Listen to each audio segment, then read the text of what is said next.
Ibu. Shalom. Selamat Natal. Selamat Natal. Sukacita ada bersama-sama dengan kita pagi hari ini. Amin.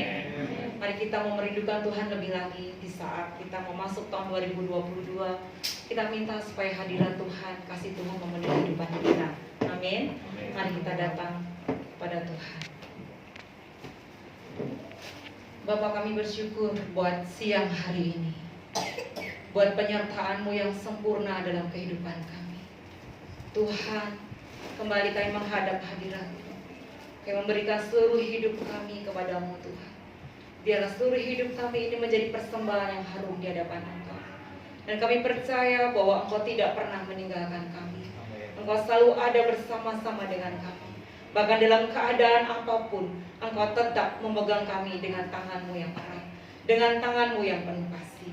Terima kasih Bapa, terima kasih. Kami menyerahkan ibadah kami siang hari ini ke dalam tangan kuasa-Mu. Di dalam nama Tuhan Yesus Kristus, kami berdoa dan mengucap syukur. Haleluya, amin. Bapak Ibu, Mazmur 84 ayat 10 mengatakan demikian. Sebab lebih baik satu hari di pelataran daripada 1000 hari di tempat lain. Lebih baik berdiri di ambang pintu rumah Allahku daripada diam di kemah-kemah orang fasik. Mari pagi hari ini, siang hari ini, kita merindukan Tuhan, hadirat Tuhan ada bersama dengan kita. Karena ketika hadirat Tuhan turun atas kehidupan kita, ada kekuatan, ada kesembuhan, ada damai sejahtera dan sukacita Tuhan yang besar atas kehidupan kita. Amin. Haleluya. Mari bawa diri kita, hati kita menyembah Tuhan.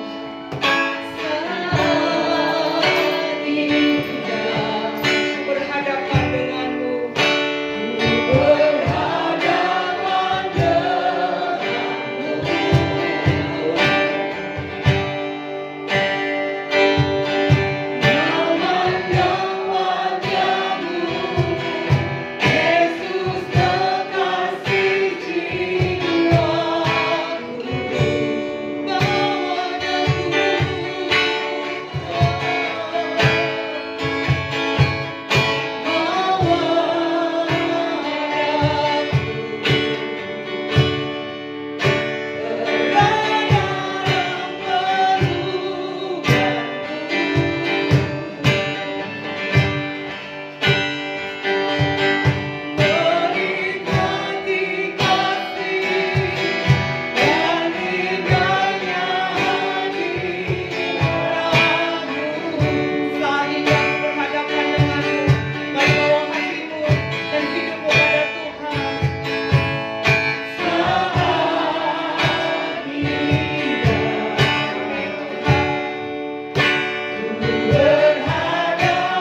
sukacitanya Tuhan atas kehidupan kita.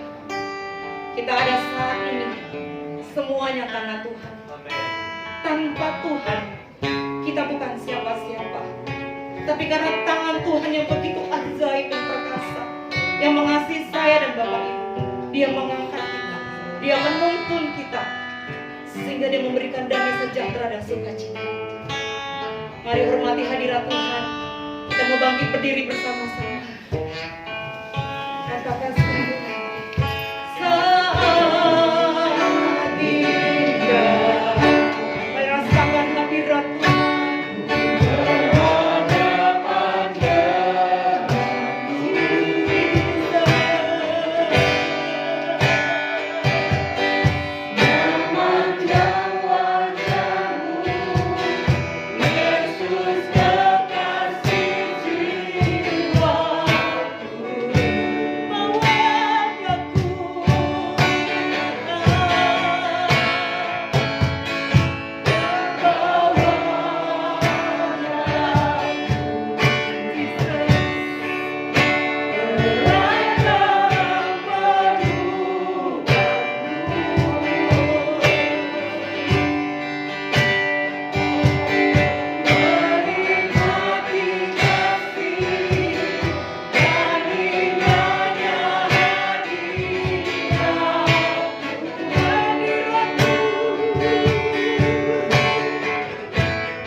menikmati kasih-Mu sepanjang hidup kami. Dan kami mau tinggal diam di hadirat-Mu, karena itulah letak kekuatan kami. Terima kasih Bapa, dalam nama Yesus. Haleluya. Amin.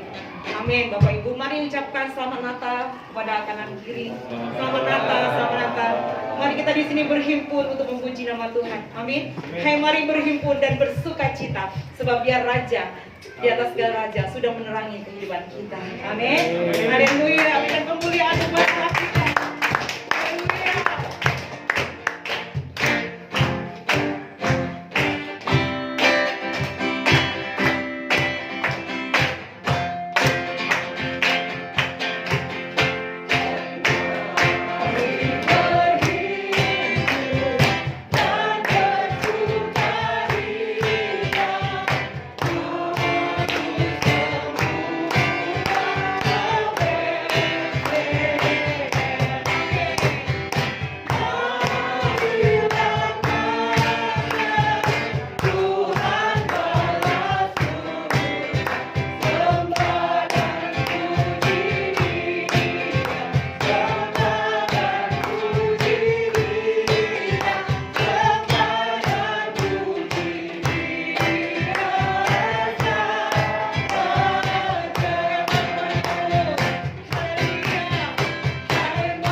ada raja di atas segala raja.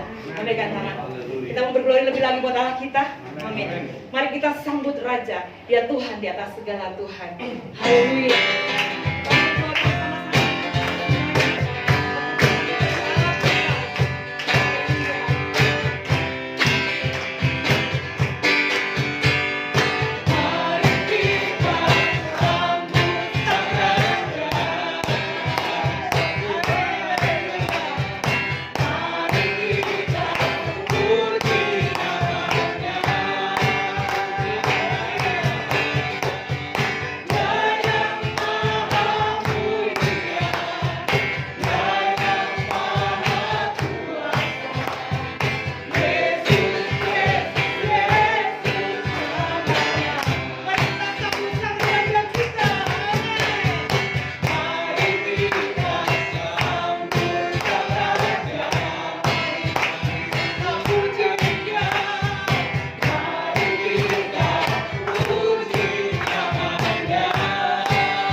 Sebentar lagi kita akan memasuki tahun 2022. Begitu besar penyertaan Tuhan di tahun 2021. Banyak hal yang kita alami, suka, duka, gembira, tawa, canda, tangis, kita lalui. Tapi satu hal yang harus kita tahu, bahwa kita bisa melalui semuanya itu karena penyertaan Tuhan kita yang ajaib. Karena Tuhan Yesus yang memberikan seluruh hidupnya bagi Bapak, Ibu, dan saya. Dia lahir memberikan terang. Dia lahir memberikan damai itu dalam hidup kita. Oleh sebab itu, mari kita bersyukur apapun keadaan kita belajar bersyukur. Di tahun 2021 kita mau tinggalkan semuanya. Tinggalkan hal yang tidak baik. Kepahitan, kemarahan, dendam, emosi. Kita mau belajar di tahun 2022 berjalan bersama Tuhan. Amin. Semakin kita diperbaharui di dalam Tuhan dan kita memiliki karakter Tuhan. Semusim berlalu, tetapi Tuhan tetap menjaga hidup kita. Haleluya.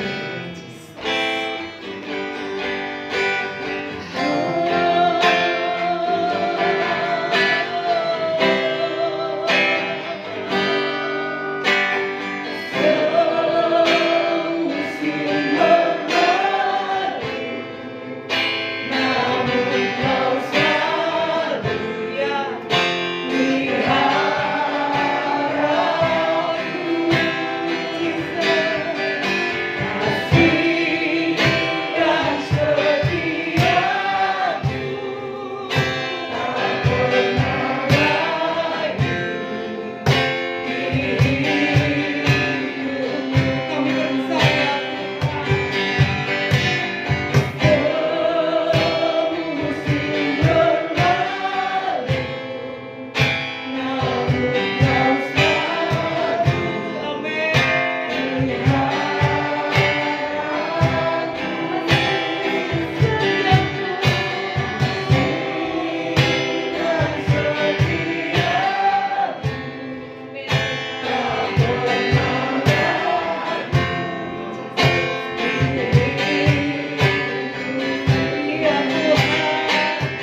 berbagai hal telah kita lewati.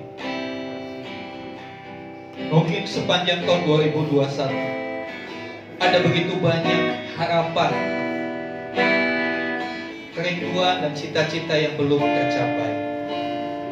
Atau mungkin beberapa di antara kita merasa tahun 2021 adalah tahun yang kacau buat saya. Tapi mari sejenak kita sadari, kalau kita boleh ada di tempat ini hari ini, itu karena kasih setia Tuhan yang tidak pernah layu dalam hidup. Itu semua karena kebaikan Tuhan yang selalu diberikannya kepada kita. Mari ucapkan syukur untuk setiap hal yang sudah Tuhan kerjakan selama tahun 2021. Kadangkala hidup kita terlalu banyak keluhan. Kita lebih suka mengeluh, sehingga kita lupa mengucap syukur. Fokus kita hanya kepada sesuatu yang membuat kita tidak senang, yang membuat kita tidak puas. Fokus kita hanya kepada kegagalan-kegagalan kita. Tapi sejenak mari kita mau menoleh kepada setiap pertolongan Tuhan. Mari kita mau melihat kepada setiap kebaikan yang Tuhan berikan kepada kita, sehingga kita bisa mengucap syukur. Haleluya, haleluya.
Setiap kebaikan-Mu, untuk kasih setia-Mu yang selalu hadir dalam kehidupan kami.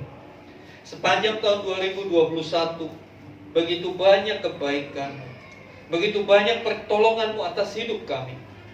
Ampuni kami kalau kami seringkali masih penuh dengan keluh kesah, masih banyak bersungguh-sungguh. Ampuni kami kalau kami lupa mengucap syukur. Di siang hari ini kami mau datang kepadamu dengan hati yang diperbaharui, dengan hati penuh dengan syukur, karena kami tahu Tuhan sungguh baik. Tuhan selalu ada bagi kami, apapun keadaan kami. Sebentar kami akan belajar dari firman-Mu, kembali nyatakan kasih setia-Mu, kebaikan-Mu, kembali nyatakan tuntunan-Mu Tuhan, supaya ketika kami masuk tahun 2022, kami boleh tahu apa yang harus kami lakukan. Terima kasih Tuhan. Di dalam nama Tuhan Yesus kami berdoa. Haleluya. Amin. Amin. Silakan duduk Bapak Ibu Saudara.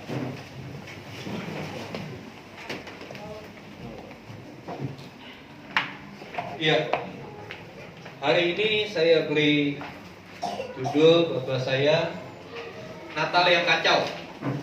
Tuh, mungkin saudara bertanya, kan Natal kita berjalan dengan baik, Natal kita tidak ada masalah. Tapi saya mau sampaikan bahwa sesungguhnya kalau ketika kita belajar dari firman Tuhan, melihat Natal yang pertama, Natal yang sesungguhnya terjadi, Natal kemarin tanggal 12 itu kan kita memperingati perayaan dari peristiwa Natal yang terjadi kurang lebih 2000 tahun yang lalu. Ya. Nah, kalau kita memeriksa kisah-kisah kronologisnya Natal dari Alkitab, kita melihat ada begitu banyak kekacauan di sana. Ada begitu banyak kekacauan yang terjadi, sehingga yang saya katakan Natal yang kacau. Ya. Ada kekacauan apa? Ada beberapa kekacauan ternyata di Natal yang pertama. Natal yang pertama dimulai dengan sebuah kekacauan. Ya. Saya baca di dalam Matius 1 ayat yang ke-18. Kelahiran Yesus Kristus. Natal itu kelahiran. Natal sendiri artinya kelahiran. Cuma dalam konteks ini dikaitkan dengan kelahiran Kristus. Tidak lazim kita bilang, wah ini hari Natalnya Niki. Ya. Hari kelahirannya Niki kita bilang hari Natalnya Niki. Bukan. Itu tidak umum. Tapi sebetulnya arti katanya Natal ya kelahiran. Ya. Dalam Matius 1 ayat 18 dikatakan kelahiran Yesus Kristus adalah seperti berikut. Pada waktu Maria, ibunya bertunangan dengan Yusuf, ternyata ia mengandung dari Roh Kudus sebelum mereka hidup sebagai suami istri. Ayat 19, karena Yusuf suaminya seorang yang tulus hati dan tidak mencemarkan nama istrinya di muka umum, ia bermaksud menceraikannya dengan diam-diam. Inilah kekacauan yang pertama, saudara.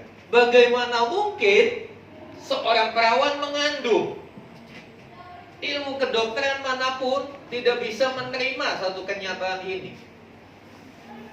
Tanpa adanya pembuahan, terjadi kehamilan. Tapi itu fakta. Bukankah ini sesuatu yang kacau? Bayangkan, posisikan para pria di sini sebagai Yusuf. Ketika tunanganmu yang belum Anda sentuh tiba-tiba hamil, kira-kira kacau enggak? Pasti tepuk jidat. Bagaimana mungkin? Itu pun yang dialami Yusuf, sehingga ayat 2 dikatakan suaminya mempertimbangkan. Dia bermaksud menceraikan, udah aku gak mau lagi. Bagaimana kok sudah hamil? Ada kekacauan yang berusaha disebarkan. Itu di sisi Yusuf. Tentu para pria yang masih single tidak berharap pasangan Anda hamil belum pernikahan. Hamilnya belum diapa-apain udah hamil. Wah, itu kan sesuatu banget. Itu kacau banget. Sekarang kita lihat di dalam Lukas. Di sisi Maria. Maria juga kacau pikirannya.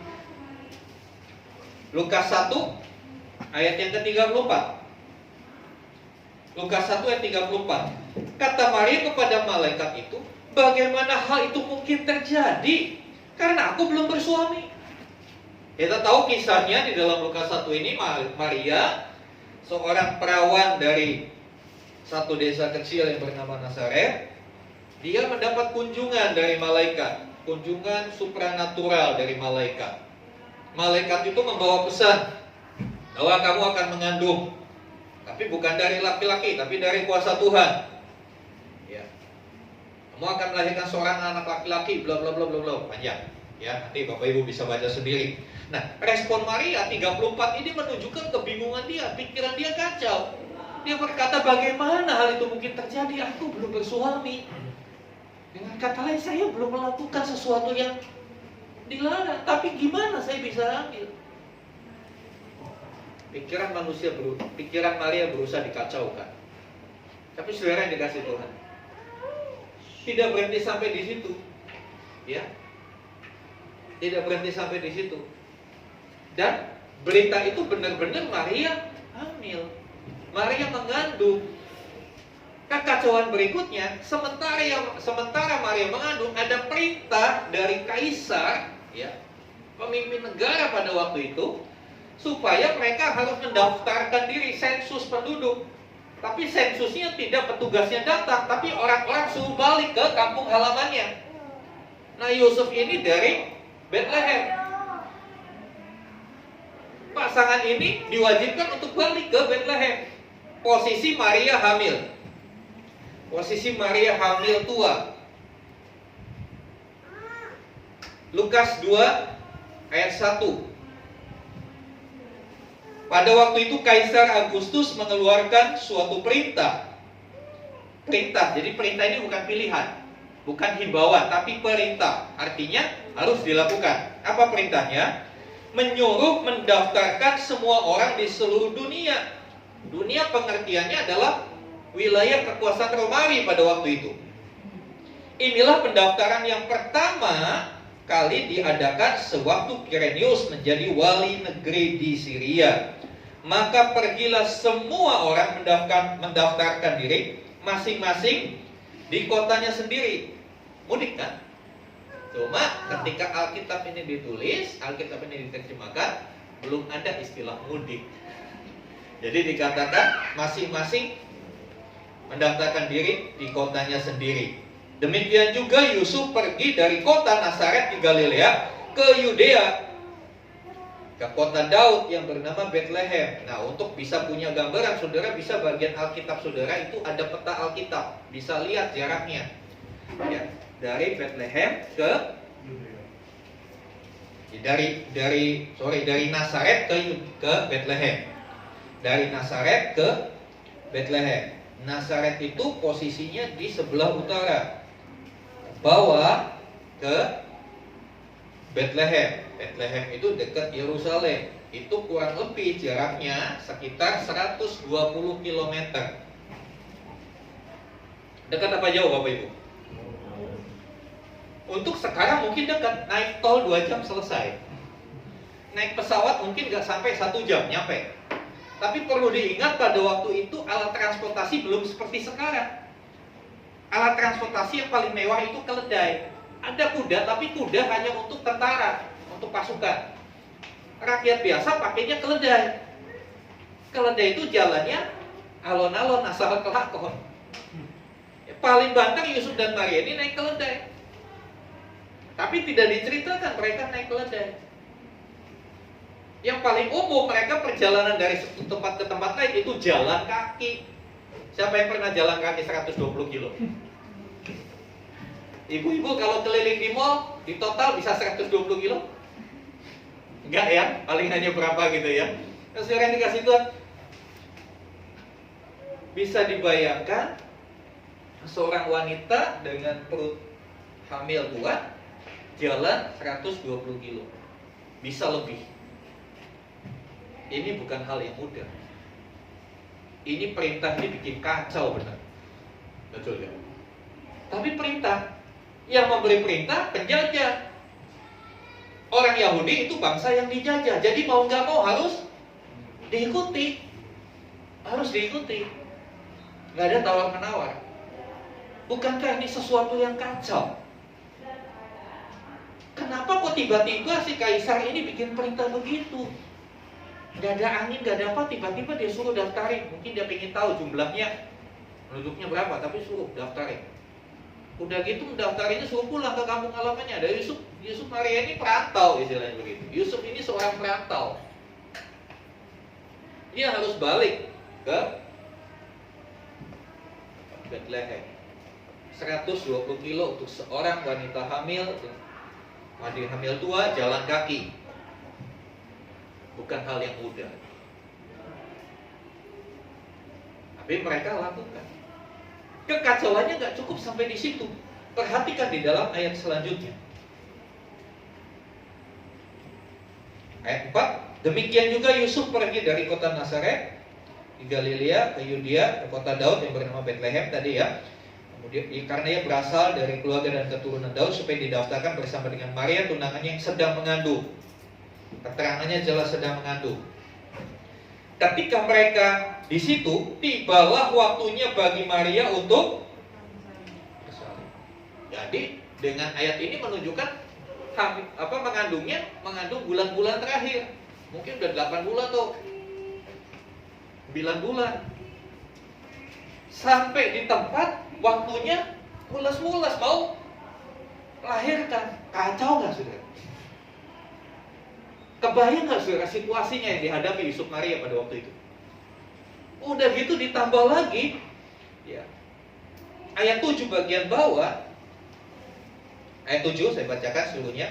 Dan ia melahirkan seorang anak laki-laki, anaknya yang sulung, lalu dibungkusnya dengan lampin dan dibaringkannya di dalam palungan, karena tidak ada tempat bagi mereka di rumah penginapan. Sudah mau melahirkan sampai di tempat gak ada tempat, gak ada rumah penginapan. Kacau apa kacau banget saudara? Kebayang gak? Sudah melahirkan ulas.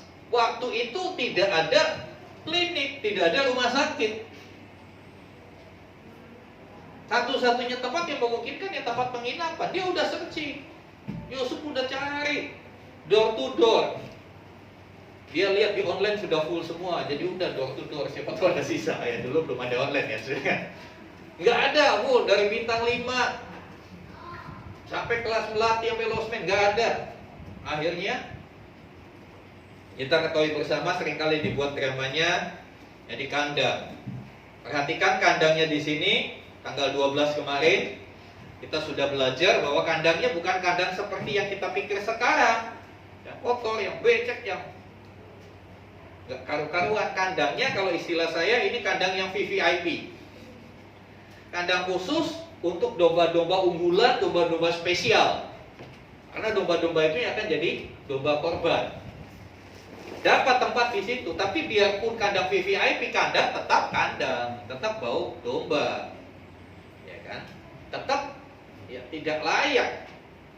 Manusia itu tinggal di kandang kan seperti itu. Sehebat apapun kandang itu.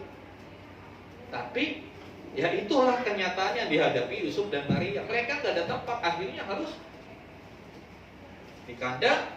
Bayinya nggak ada tempat tidur bayi seperti zaman sekarang yang bisa didapatkan di mana aja, ditaruh di tempat makanan binatang. Tidak cukup sampai di situ, saudara. Anak ini mulai besar, ya bayi Yesus mulai besar. Kita melihat di dalam Injil Matius ada kekacauan berikutnya yang tidak kalah bikin geleng-geleng kepala. Ya, setelah anak ini menjadi besar, Matius 2 ayat yang ke-13, Matius 2:13 di sana dikatakan, setelah orang-orang Majus itu berangkat, nampaklah malaikat Tuhan kepada Yusuf dalam mimpi dan berkata, bangunlah, ambillah anak itu serta ibunya, larilah ke Mesir dan tinggallah di sana sampai aku berfirman kepadamu. Karena Herodes akan mencari anak itu untuk membunuh. Udah Maria udah selesai melahirkan, udah pulih kesehatannya, mulai dia rawat itu bayi. Enggak lama muncul malaikat Tuhan memberi perintah, bawa ibu dan anak itu ke Mesir. Perjalanan ke Mesir lebih jauh dari perjalanan dari Nazaret ke Bethlehem. Lebih jauh, berapa ratus kilometer. Lebih jauh perjalanan itu. Walaupun udah gak mengandung, udah lahir bayinya, tapi ini bukan hal yang mudah, saudara. Karena apa? Yusuf nggak pernah ke Mesir. Yusuf lahir di Bethlehem, keluarganya dari Bethlehem, tapi dia besar di Nazaret, 120 kilo dari Bethlehem. Tiba-tiba disuruh ke Nazaret, ke Mesir, negeri asing, bangsa asing. Dia nggak tahu seperti apa masyarakatnya di sana. Dia pun nggak punya kenalan di sana. Dia pun nggak punya kenalan. Tentunya banyak pengalaman Yusuf waktu dia mendaftarkan diri dengan kondisi Maria hamil, melahirkan harus di kandang, itu cukup membekas. Belum lupa itu dari bayangan mereka. Tapi kali ini Tuhan suruh mereka ke Mesir. Harus. Kenapa? Karena ada bahaya mengancam. Di dalam ayat yang ke-16 sampai 18, ya, kita tahu ceritanya Herodes merasa tersaingi, merasa terancam kedudukannya. Wah, katanya ada raja baru lahir. Saya kan raja, kok ini ada raja lagi? Wah, ini saingan, gak bisa ya. Harus diselesaikan. Akhirnya dia keluarkan dengan marah, dia keluarkan perintah. Bunuh setiap bayi di bawah 2 tahun yang ada di Bethlehem. Raja yang ngomong, ya udah, dibunuh semua. Ada ancaman itu, Tuhan melalui malaikat mengungsikan keluarga ini. Jadi dari rentetan peristiwa ini, Natal pertama itu sebetulnya kacau. Hari-hari ini gereja membuat Natal begitu luar biasa, ya kan? Latihannya aja lama, nggak cuma sekali tampil, enggak. Latihannya lama. Tapi sebetulnya Natal yang sesungguhnya itu kacau. Yusuf Maria itu nggak pakai latihan.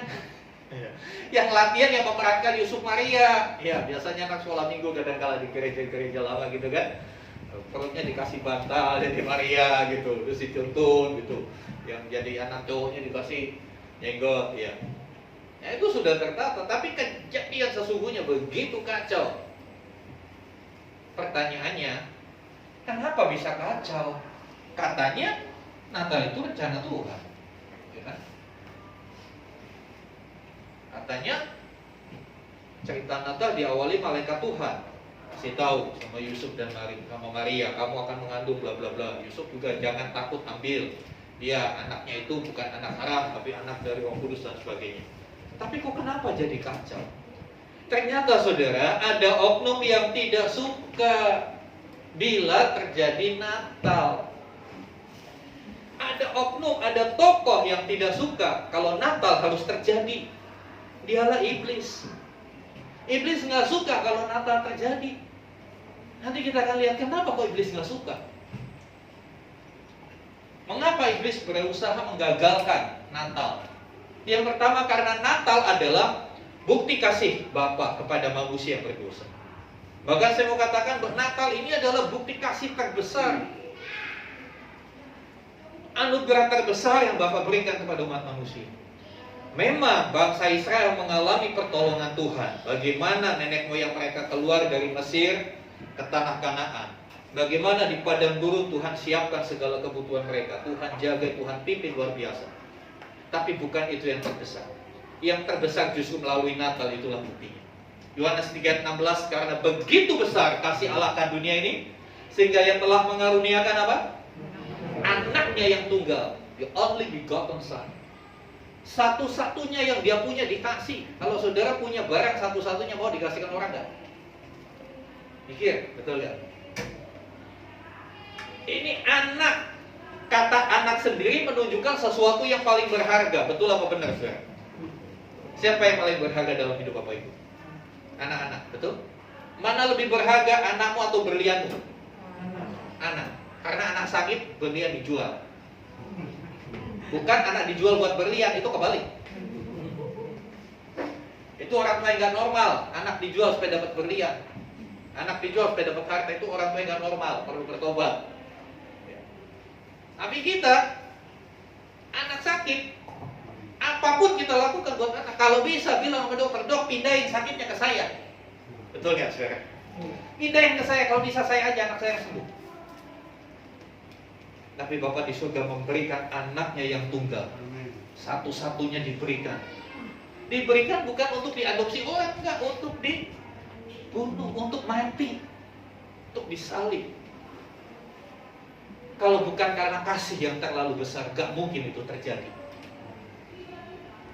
Mengapa Allah merancang Natal sedemikian rupa? Karena ada satu keprihatinan.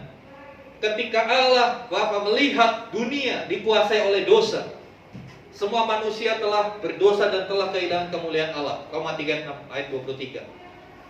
Dan karena upah dosa adalah maut. Roma 6 ayat 23. Dan kenyataannya adalah manusia yang berdosa itu telah menjadi budak iblis. Pengertian budak mungkin bagi kita di zaman sekarang agak sulit dilukiskan.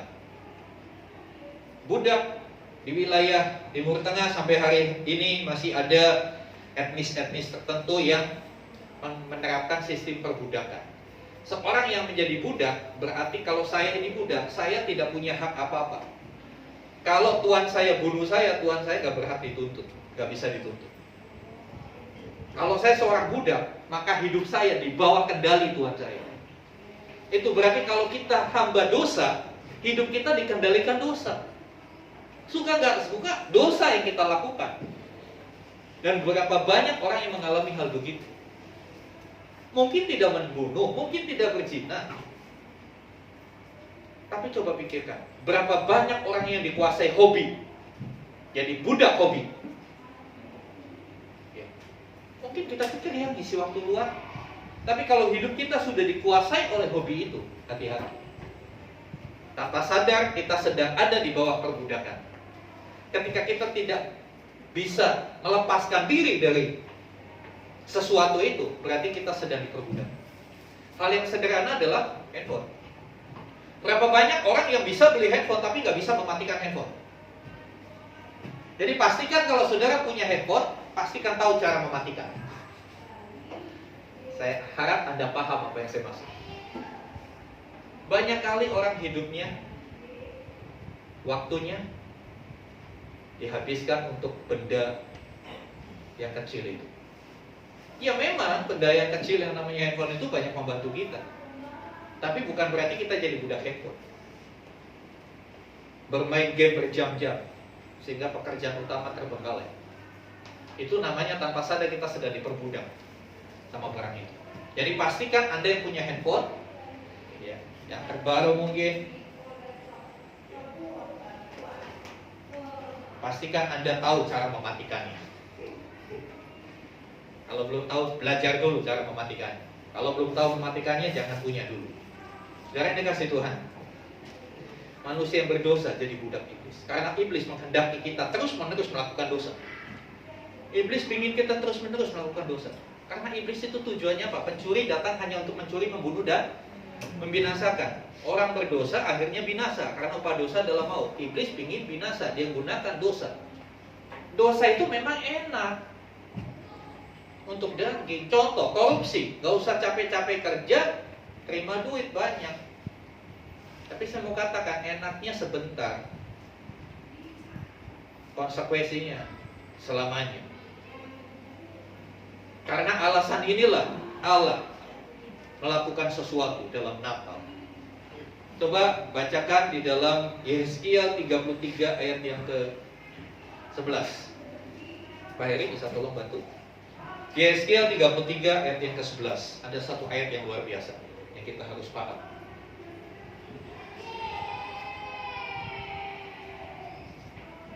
Yesaya 33 ayat 11. Pak Heri bisa tolong.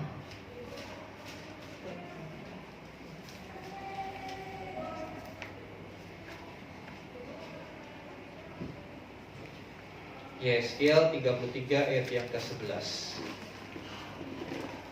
Ya, bagian Alkitab ini memang jarang sih. Tapi bukan berarti ini bukan firman Tuhan. Yesaya 33 ayat yang ke-11. Katakanlah kepada mereka, demi aku yang hidup, demikianlah firman Tuhan Allah, aku tidak berkenan kepada kematian orang yang fasik, melainkan aku berkenan kepada pertobatan orang fasik itu dari kelakuannya supaya ia hidup. Bertobatlah dari hidupmu yang jahat itu. Mengapakah kamu akan mati, hai kaum Israel? Saudara yang dikasih Tuhan, jelas sekali. Tuhan tidak menghendaki kematian orang fasik, tapi Tuhan menghendaki pertobatannya. Kalau kita manusia, pinginnya kalau ada orang jahat sama kita doanya gimana? Biar mati aja Tuhan, iya kan? Dia jahat banget tuh orang, mati aja, hukum mati. Tapi Tuhan gak pernah menghendaki seperti itu. Tuhan dia bilang apa?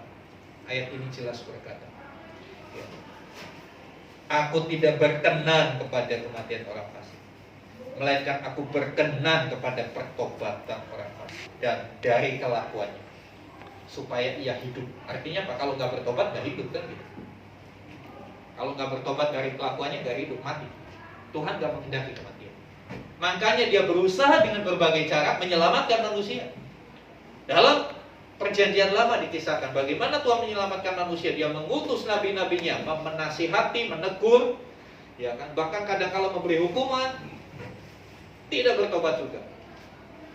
Puncak dari skenario Tuhan itu adalah di Natal. Karena Natal adalah strategi Allah dalam menyelamatkan manusia. Matius 1 ayat 21.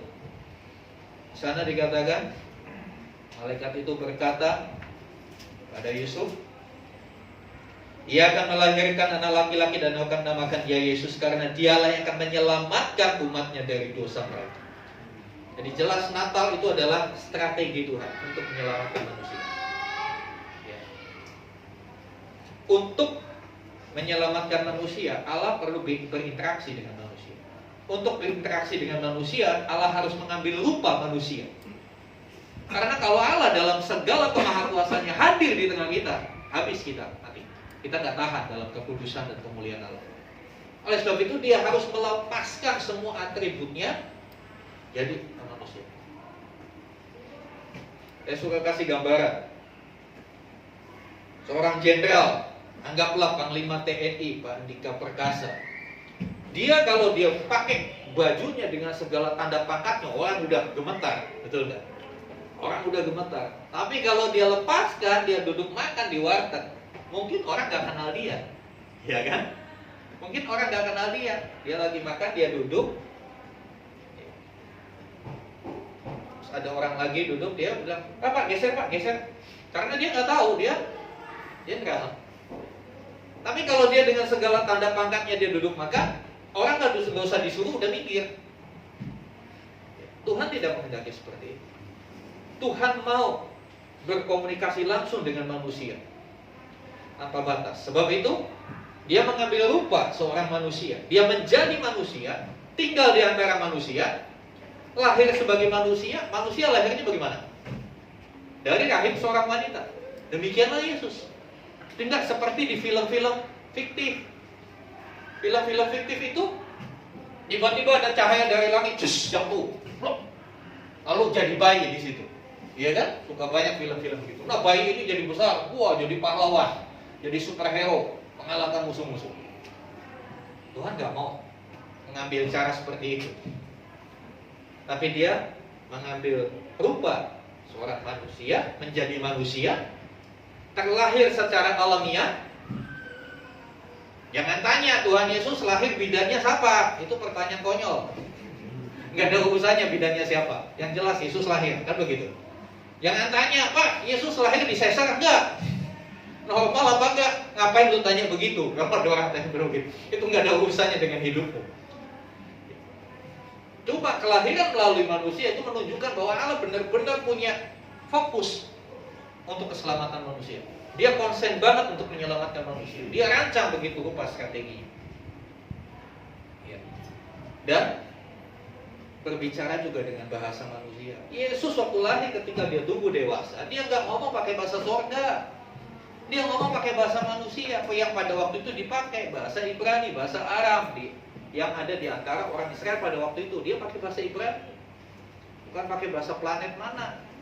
Supaya apa? Supaya manusia ngerti. Kalau kita mengirim surat, mau berpesan sama teman kita, kita harus pakai bahasa dia. Jangan yang kita ngajak ngobrol orang Sunda, kita tulis suratnya pakai bahasa Batak.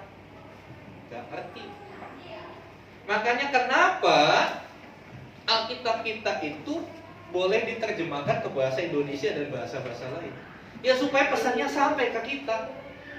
Buat apa tulis surat tapi orang nggak ngerti tulisan kita, kan begitu.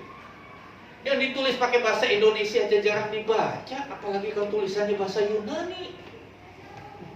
Makin nggak dibaca lagi. Ini pakai bahasa Indonesia masih banyak alasan, terlalu kecil lah. Ya Tuhan kasih teknologi, ada gadget bisa digedein, kan begitu.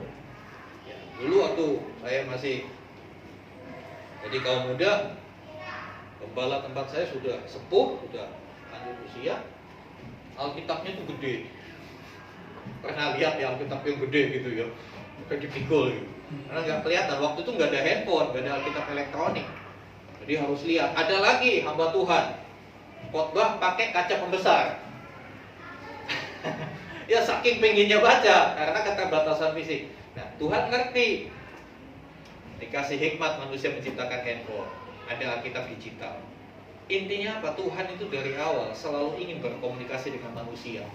Cuma manusianya yang lari-lari terus, manusianya menghindar terus. Tapi Tuhan tidak putus asa, Dia kejar terus manusia. Sampai titik kulminasinya, titik atasnya, Dia harus turun jadi manusia dalam peristiwa Natal.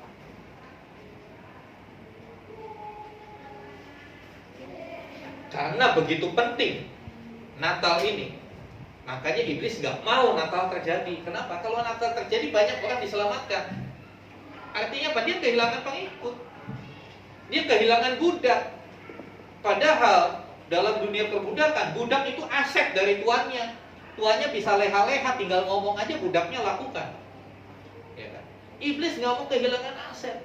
Makanya dia berusaha membuat kekacauan demi kekacauan di dalam Natal, supaya rencana Tuhan gagal. Ternyata Ayub 42 ayat 2 berkata, Aku tahu bahwa Engkau sanggup melakukan segala sesuatu, dan tidak ada rencanamu yang gagal. Ini faktanya, bahwa Natal walaupun banyak kekacauan, walaupun berusaha digagalkan, Natal tetap terjadi. Amin. Natal tetap terjadi. Natal ini bukan berita bohong. Natal ini tercatat di sejarah. Yang namanya Yesus Kristus itu ada catatannya di sejarah, bukan hoax. Ada tempat-tempatnya. Saya berdoa supaya nanti tahun-tahun berikutnya ketika pandemi usai kita diberkati, kita bisa tur ke Israel. Lihat, bukan mau jalan-jalan, bukan mau ibadah haji, beda ya konsepnya. Kita ke sana untuk melihat, oh di sini tempat Yesus dilahirkan, oh tempat ini Yesus disalibkan. Jadi kita bisa melihat Alkitab itu lebih nyata bahwa ini bukan karangan manusia, real, ada tempatnya, ada bukti sejarahnya. Sejarah dikasih Tuhan. Natal walaupun berusaha digagalkan dengan berbagai cara, dengan ketakutan yang disebar iblis buat Yusuf, kebingungan yang disebar ke Maria, ya, intimidasi macam-macam, sampai akhirnya pembunuhan. Itu lebih nyata, lebih ekstrim. Iblis berusaha menggagalkan Natal itu, tetap terjadi. Ya, faktanya kekacauan di Natal pertama tidak dapat menggagalkan rencana Allah. Ya, Natal tetap terjadi dan sejarah membuktikan bahwa Natal itu ada. Buktinya apa? Ya sampai hari ini lebih dari 2 juta orang merayakan Natal. Kalau nggak ada ngapain? Ya, ada perayaan Natal karena Natal itu ada. Tapi nggak ada hari ulang tahun Spiderman. Walaupun hari ini lagi viral tuh film Spiderman. Ya, anak saya cari tiket onlinenya nggak dapat. Penuh. Ya. Tapi orang nggak bikin peringatan hari lahirnya Spiderman. Ya kenapa? Itu tokoh fiktif, nggak ada begitu. Walaupun wah hebat banget gayanya, udah booming banget, viral, semua bioskop penuh, tiket habis. Tapi itu kan fiktif, itu rekayasa manusia. Tapi apa yang dibuat Allah itu satu yang nyata. Saudara yang dikasih Tuhan, dari peristiwa Natal yang awalnya sepertinya kacau, kita melihat sebuah fakta tentang Natal, memberi pelajaran buat kita bahwa Allah sanggup bekerja di tengah kekacauan. Rencana Tuhan tidak pernah gagal walaupun dikacaukan begitu rupa. Demikian juga rencana Tuhan dalam hidup kita, tidak ada yang bisa menggagalkan.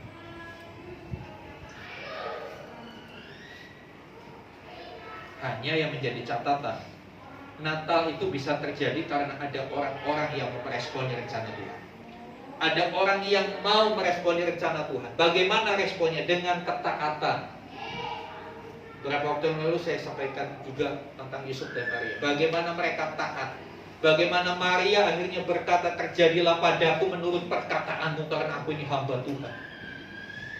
Ada satu ketaatan yang membuat rencana Tuhan itu jadi. Ketika Yusuf dan Maria disuruh ke Mesir, itu bukan hal yang gampang, saudara. Dengan anak yang belum besar, baru di bawah 2 tahun kurang lebih, nggak punya kenalan, nggak punya saudara, mau kerja apa di sana juga nggak tahu, suruh pindah ke Mesir. Nggak ada jaminan di sana tinggal di mana. Tapi yang hebat, Yusuf Maria mau lakukan. Ketaatan itu yang mengerjakan mujizat. Ketaatan mereka itu yang membuat rencana Tuhan tergenapi. Apapun yang saudara alami hari ini, kekacauan apapun yang kau alami, kekacauan ekonomi, kekacauan dalam keluarga, kekacauan dalam kesehatan, kalau mau taat kepada Tuhan, Dia sanggup ubah kekacauan itu menjadi satu hal yang luar biasa buat hidup kita. Jangan pernah takut dengan kekacauan, tapi takutlah kepada Allah. Karena hidup kita tidak ditentukan oleh kekacauan yang dibuat iblis. Hidup kita ditentukan oleh Tuhan. Fokuskan diri kepada Tuhan. Mari tinggalkan tahun 2021 dengan semua kekacauan yang terjadi. Dan mari song-song tahun 2022 dengan satu keyakinan bahwa tidak ada rencana Tuhan yang gagal. Sekacau apa iblis buat hidup kita, kita tetap akan berjalan maju bersama dengan Tuhan. Asal kita mau taat, asal kita mau hidup seturut firman. Saudara yang dikasihi Tuhan, hari ini kita melihat Natal yang penuh dengan kekacauan itu akhirnya diubah Tuhan menjadi berkat terbesar bagi seluruh umat manusia. Walau kadang kita merayakan Natal terlalu kebablasan. Saya berkata kepada anak saya, kenapa ya kalau mau tampil di Natal itu persiapannya lama, latihan. Tapi kalau ibadah minggu biasa kok biasa aja persiapannya. Ada apa? Ya memang Natal kita rayakan, tapi selama saya melayani Tuhan lebih dari 25 tahun, saya belum ketemu satu ayat pun yang berkata rayakanlah Natal. Tolong kalau saudara ketemu ayatnya kasih tahu saya ya. Nggak ada ayat untuk kita suruh bikin perayaan Natal. Kalau kematian Kristus ada ayatnya, perbuatlah ini menjadi peringatan akan aku. Perjamuan kudus itu Tuhan suruh kita lakukan untuk memperingati kematian Kristus, tapi kelahiran Kristus. Cuma satu hal yang saya mau sampaikan saudara, Natal tanpa Paskah nggak ada artinya. Kalau Natal tanpa Paskah, Yesus nggak beda dengan kita. Yesus nggak beda dengan tokoh-tokoh agama lain. Tapi karena Natal berpuncak, kulminasinya, puncaknya itu Paskah, Kristus layak disebut juru selamat manusia. Natal tanpa Paskah nggak ada arti. Seperti kelahiran kita semua, kita kan punya kelahiran, punya tanggal lahir. Tetapi sebaliknya, Paskah tidak akan terjadi tanpa Natal. Jadi dua hari raya ini penting. Kita harus seimbang. Gak boleh menganggap yang satu lebih penting dari yang lain. Harus seimbang. Tahu porsinya. Kita lihat kekacauan demi kekacauan bisa Tuhan selesaikan. Tapi Tuhan perlu kerjasama dengan kita. Bagian Tuhan menyelesaikan kekacauan itu, bagian kita mentaati Tuhan. Amin. Mari yang mau taat dengan Tuhan, sama-sama kita bagi berdiri.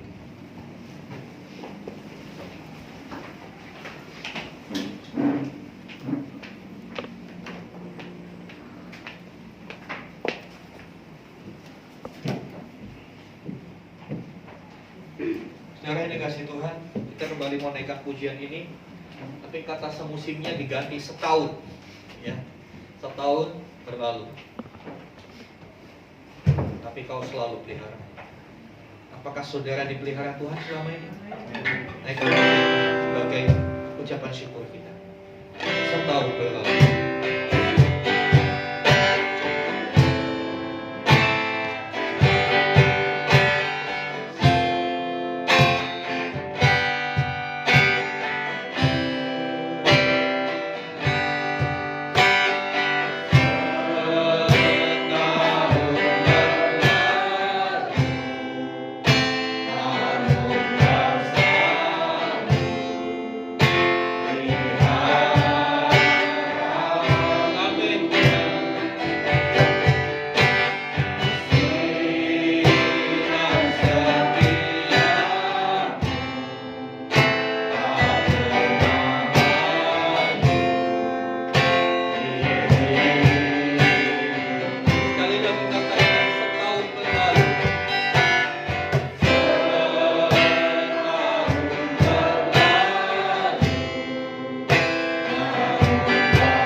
Tetapi percayalah,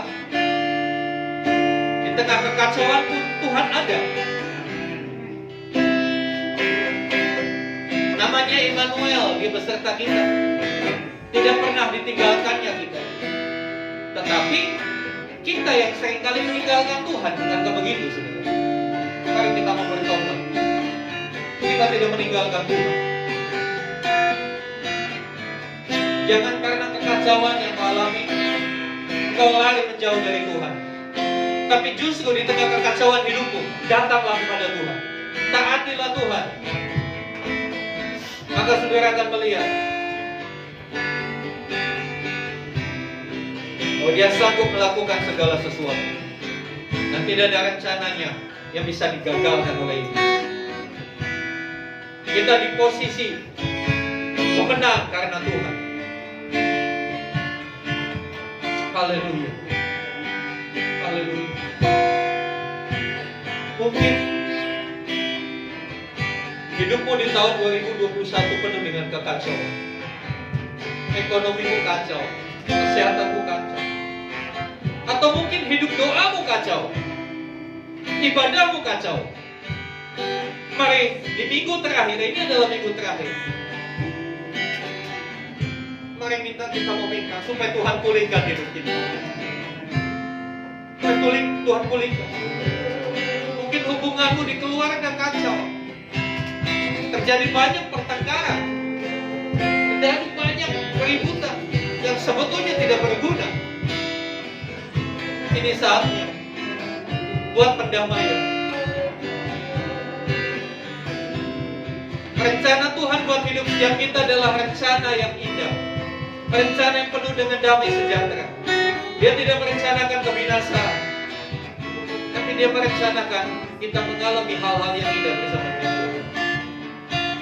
Hari ini saudara yang rindu hidupmu dipulihkan, angkat tangan.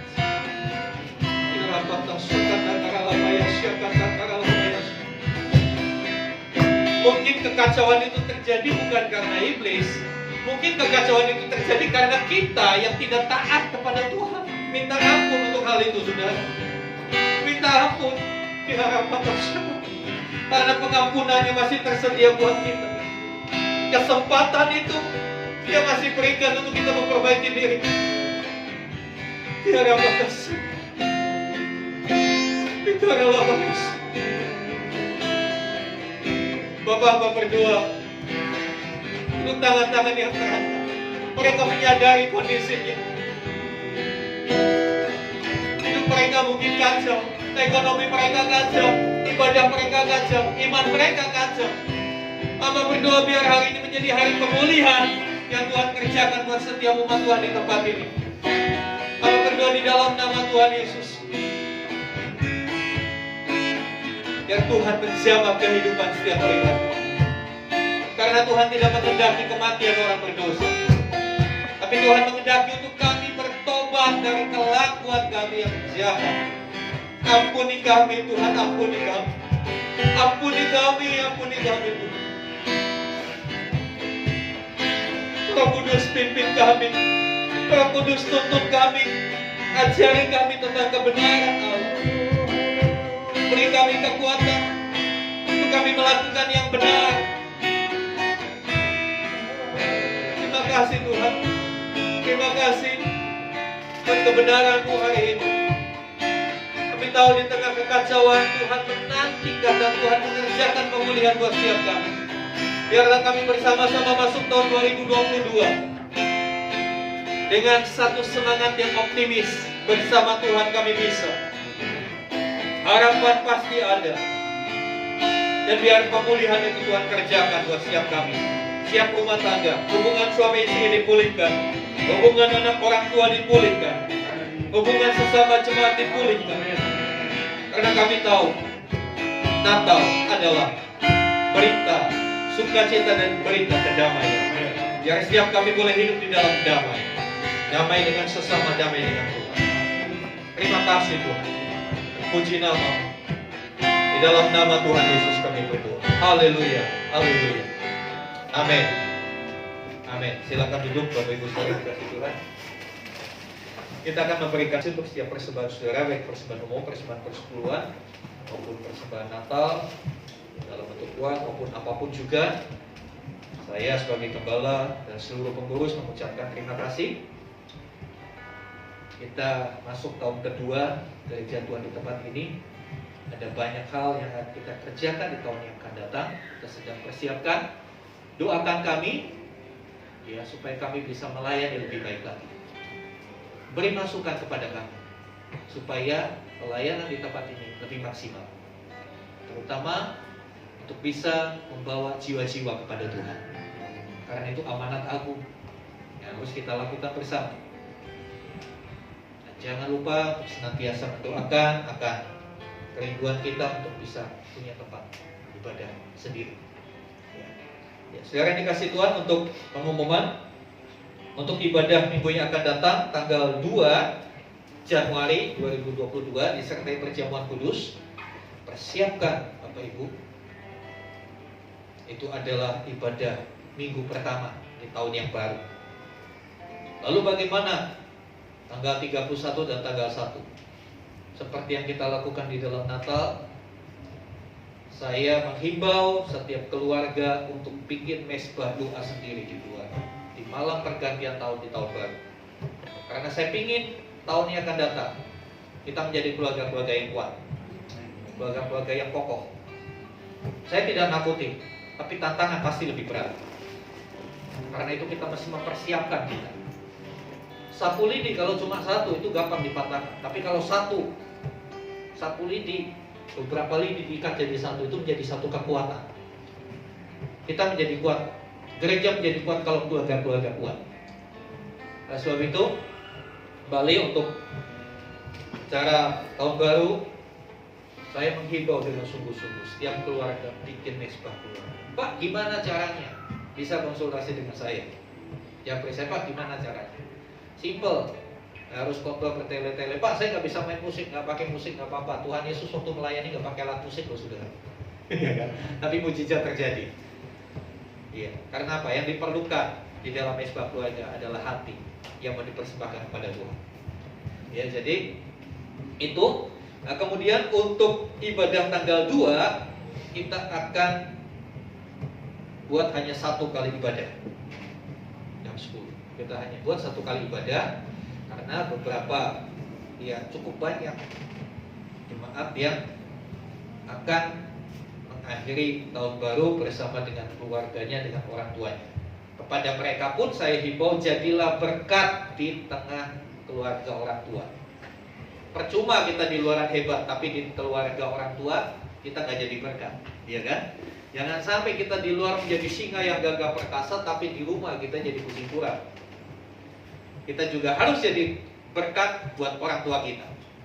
Buat yang anak-anak muda, saya mau katakan jadilah berkat bagi orang tua.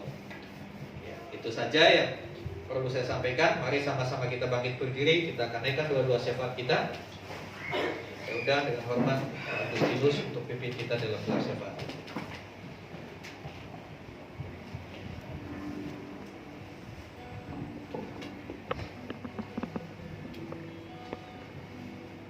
Bapa kami yang ada di dalam surga, kembali kami datang di hadapan Tuhan, mengucap syukur buat ibadah yang kami lakukan yang kedua pada siang hari ini, Tuhan Yesus. Kami merasakan kehadiran-Mu di tengah-tengah ibadah kami, Tuhan. Haleluya. Kami merasakan bahwa hadirat-Mu yang sungguh-sungguh nyata atas setiap kami. Haleluya. Bahkan kami menyadari kalau sepanjang tahun yang kami lalui, tahun 2020, Tuhan Yesus, penyertaan Tuhan yang sempurna Tuhan ada di tengah-tengah setiap kami, Tuhan. Banyak hal yang tidak berkenan di hadapan Tuhan. Siang hari ini Tuhan Yesus, biarlah ampuni kami. Biarlah kami membulatkan tekad kami untuk kami lebih baik di tahun ke depan, Tuhan. Kami mengucap syukur untuk kebenaran firman-Mu pada siang hari ini. Roh Kudus tumbuh kembangkan di dalam kehidupan kami, menjadi bekal, menjadi pegangan di dalam hidup kami ke depan, Tuhan. Bila apapun tantangan kami yang kami alami hari-hari ke depan, tetap satu yang kami percaya, Tuhan tidak pernah meninggalkan kami. Amin. Dan bila kami terus belajar disiplin, kami belajar untuk senantiasa taat akan setiap rencana-Mu Tuhan tergenapi atas hidup kami. Terima kasih Bapa surga, materkan firman-Mu siang hari ini. Dan biarlah Bapa surga kami mengucap syukur buat hamba-Mu yang telah memberitakan firman-Mu pada siang hari ini. Kami sepakat, kami berdoa di dalam nama Tuhan Yesus Kristus. Biarlah pengharapan hikmat telah turun atas hamba-Mu Tuhan. Tuhan telah utus hamba-Mu untuk memimpin gereja-Mu di tempat ini. Kami percaya Tuhan perlengkapi kekuatan kesehatan menyertai hamba-Mu Pak Ubaja sekeluarga Tuhan. Terima kasih Bapa surga, bila tahun-tahun ke depan kami boleh terus bergandeng tangan untuk mendatangi kerajaan Tuhan di tengah-tengah gereja ini Tuhan. Sehingga keberadaan gereja ini boleh dirasakan oleh lingkungan kami. Keberadaan gereja ini boleh dirasakan oleh kota kami terutama bahkan sekitarnya Tuhan. Terima kasih Bapa surga, terima kasih Roh Kudus. Kami menyerahkan untuk setiap jemaat-Mu di tempat ini Tuhan. Serta kami percaya Tuhan akan sertai setiap langkah kehidupan kami. Dan biarlah kami menyerahkan kehidupan kami hari-hari ini ke depan, keluarga demi keluarga, bahkan setiap kami yang terlibat di dalam jemaat di tempat ini Tuhan. Biarlah tumbuh kembangkan keyakinan kami, iman kami di dalam Tuhan. Sehingga untuk kami melanjutkan kehidupan kami hari-hari ini ke depan, kami mau berpegang terus akan kebenaran itu dan kami lakukan hari lepas hari Tuhan. Terima kasih Bapa, biar kami semakin hari kami semakin dewasa, semakin hari kami semakin dipenuhi oleh kemuliaan Allah. Sehingga dimanapun kami ada, kami dirasakan dampaknya di tengah kehidupan kami. Terima kasih Bapa surga, terima kasih Kudus. Kami menyerahkan untuk pergumulan gereja ini. Kalau kami merindukan sebuah lahan atau sebuah tempat Tuhan untuk memiliki gereja pribadi. Mari Bapak pagi hari ini kami percaya bahwa Engkau akan menjawab doa dan kerinduan kami Tuhan Yesus. Bila tahun-tahun depan Tuhan kami boleh memiliki suatu lahan atau tempat tersendiri Tuhan, untuk memperlebarkan pelayanan kami di tempat ini Tuhan Yesus. Bukan untuk gagahnya kami, bukan kesombongan kami, tetapi kami untuk memperlengkapi kami Tuhan, untuk kami boleh menjangkau jiwa-jiwa lebih banyak lagi Tuhan. Terima kasih Roh surga, terima kasih Roh Kudus. Berkati lingkungan kami untuk kota kami di Utamas. Berkati lingkungan RT RW kami Tuhan Yesus. Berkati juga bangsa dan negara kami Tuhan Yesus. Terima kasih Bapa, terima kasih Roh Kudus. Mengucap syukur buat siang hari ini. Dan sebentar lagi kami akan pulang Tuhan. Biarlah damai sejahtera Allah itu menyertai setiap langkah kehidupan kami. Dan bila setiap benih firman Tuhan yang siang hari ini kami dengar, Kau bersurga mampukan kami untuk kami menjadi pelaku-pelaku yang setia. Terima kasih Bapa. Sebelum kami pulang kami rindu menerima berkat-Mu melalui hamba-Mu. Mari arahkan hati kepada Tuhan. Mari angkat tangan kepada Tuhan. Kasih karunia dan rahmat dari Allah Bapa di surga, cinta kasih Tuhan Yesus, persekutuan pengurapan Roh Kudus tercurah atas kehidupan setiap kita. Berkat-berkat jasmani, terlebih lagi berkat rohani melimpah dalam kehidupan kita, sehingga olehnya kita dimampukan untuk menjadi berkat dimanapun Tuhan menempatkan kita. Karena itu pergilah, jadikanlah semua bangsa murid-Mu. Baptislah mereka dalam nama Bapa dan Anak dan Roh Kudus, dan ajarlah mereka melakukan segala sesuatu yang telah Kuperintahkan kepadamu. Dan ketahuilah Aku menyertai kamu sampai kepada kesudahan zaman. Tuhan Yesus akan datang kali yang kedua, menjemput kita semua, membawa kita masuk dalam kebahagiaan kekal bersama dengan Dia. Supaya di mana Tuhan Yesus berada, di situ pun kita berada.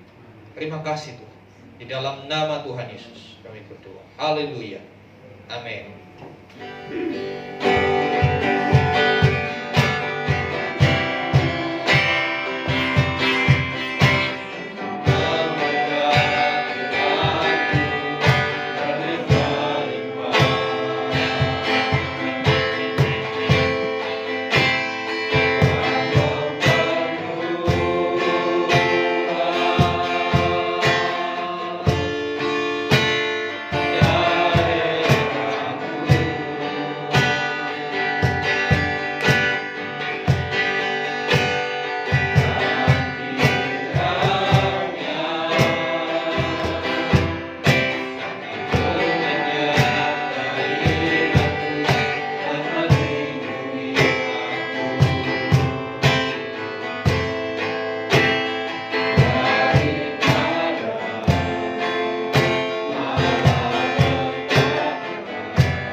Amin. Silakan duduk. Kita bersatu dulu.